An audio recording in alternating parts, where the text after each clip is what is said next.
Hi, I'm Adrian Porter. I'm the head of degree delivery here at the National Centre for Circus Arts. As well as being the head of degree delivery, I am one of the main acrobatic coaches or teachers on the programme.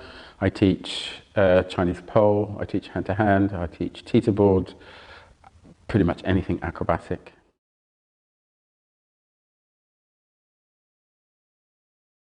Well, I came via gymnastics around 30 years ago. So I've been here for a little while, or in circus for a little while. I actually found it through coaching. I was teaching at Harrow School of Gymnastics, and I was asked to come and coach on some evening classes here many moons ago, and it's kind of gone from there, actually.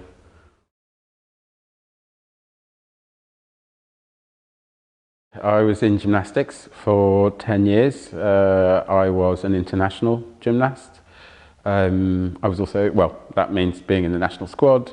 When I found circus, I was a teacher first, and then I got into performing. So I worked with people like Mika Borghese. I worked with John Paul Zaccarini, who is now professor at DOC. From there, I was part of a team that wrote the first iteration of the degree programme, and that was part of the Millennium Dome process. I went to work with Cirque du Soleil for 10 years. I was head coach on a touring show and also on a resident show in Las Vegas. And I've been back here for around 10 years and have been teacher, course manager, and then head of degree delivery.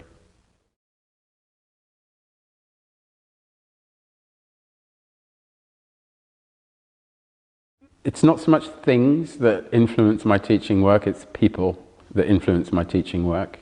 My first proper coach as a gymnast was incredibly open-minded, and he set me on this path of kind of skill acquisition being a method of discovery, of exploration, and that process should be quite fun. I try to bring this energy to my teaching with the students.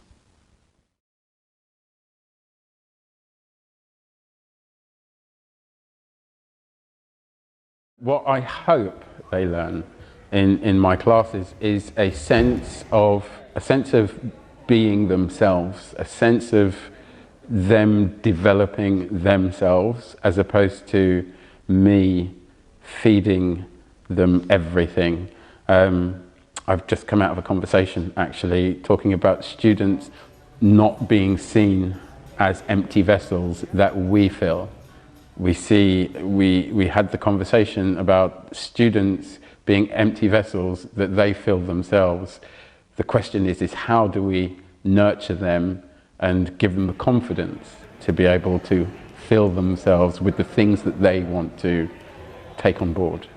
And I think that's one of the main things I give to my students.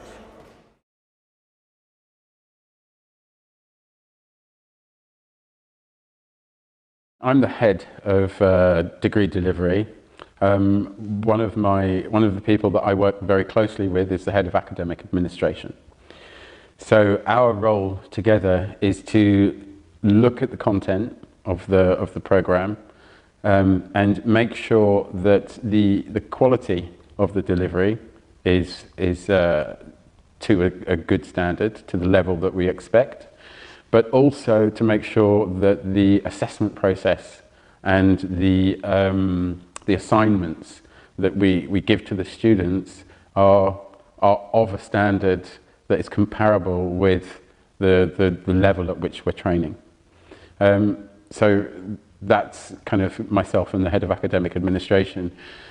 With regards to the actual kind of, I suppose, the day-to-day management of the programme, we have 4-year managers that basically between them cover all of the disciplines that we deliver on our programme, and their role is to look at the scheduling, to make sure that the scheduling works, to make sure that the students have the amount of time that they need for each of their modules, and to make sure that the teachers are aware of what our expectations are with regards to the program.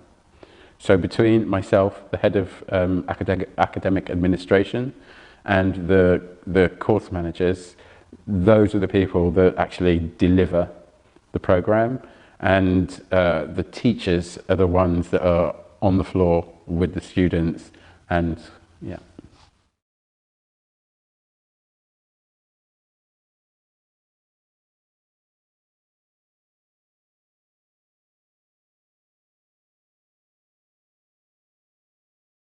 We have a technical team whose role it is to manage the actual equipment that we use, to make sure that they're inspected periodically through the program, through the year, and to make sure that things are being rigged correctly. That's one level of safety consideration. The second level of safety consideration is actually educating the students to be able to recognize the equipment that they're using. As well as that, there's the teachers who are also there monitoring. There are aspects of our program that directly address the use of equipment. We have the students create risk assessments for their disciplines. We have them create risk assessments for their productions. And then I guess the other side of that is the pedagogical process. So it's really important for us that we work in a way that builds a foundation or builds a scaffold that the student is safe in terms of progressing, in terms of level. We work with technique. However, when we start to work creatively, this changes the risk factor because we are now working in a creative space. What we try to do is we try to make sure that these two spaces are quite close together right from the beginning.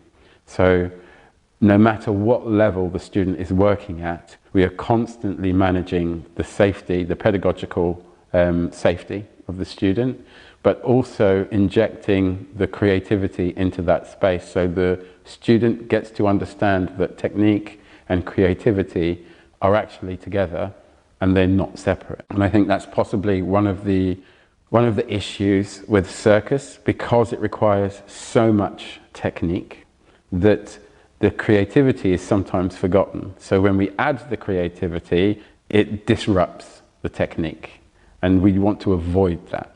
So right now we're looking at making sure that creativity is also part of the technical progression. And this helps to keep the students safe and confident and progressing in a positive way that they feel is good for them.